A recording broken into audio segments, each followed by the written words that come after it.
रात की एक चमकीली रात थी। चांदनी के नीचे जगमगाते हुए तारे आसमान में बिखर गए थे।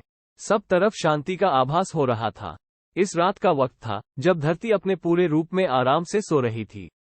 लोग अपने घरों में सुले हुए थे और सपनों की दुनिया में खो गए थे।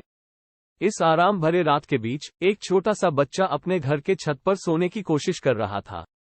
उसका नाम राहुल था। उसे आज के दिन का इंतजार था, क्योंकि वह जानता था कि आज रात दुनिया को आधी रात के बाद जागना पड़ेगा। राहुल के पिताजी उसे बहुत समझाते थे कि रात को बच्चों को सोने देना चाहिए, लेकिन उसकी उत्सुकता ने उसे नींद से उठा दिया। वह अपने छत पर चढ़ा और चांद की ओर देखने लगा।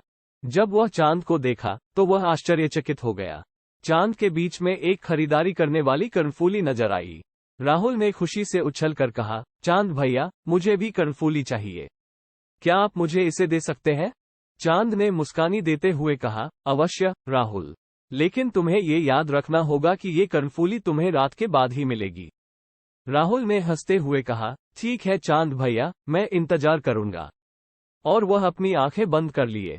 जब उसने अपनी आंखें खोली तो उसने देखा कि सब कुछ अचानक से रोशनी से भर गया है। रात की गहरी सुनहरी रोशनी थी। सब तरफ चमक रही थी। राहुल के आसपास छोटे छोटे तारे जगमगा रहे थे। राहुल बहुत खुश हो गया। वह तेजी से उठा और अपने पिताजी को बताने के लिए दौड़ा। पिताजी ने उसे गले लगाया और बहुत गर्म आलू के पराठे बना कर दिए। राहुल खुशी खुशी अपने पराठों को खा रहा था और सोच रहा था कि वह रातों रात बड़ा हो गया है। वह चांद से दूर दौड़ रहा था।